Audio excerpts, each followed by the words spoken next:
Magandang araw. Ayan, nakita ko po si Kuya ulit. Yung pinapakain ko doon sa kantin. Pero hindi na nga sila allowed kumain doon sa kantin. So sabi ko, kakain ka ba? Sabi niya, oo.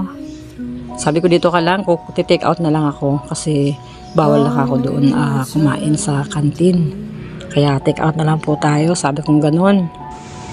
Ay, ayun, pumunta ako ng kantin. Bibili ako ng tanghalian niya.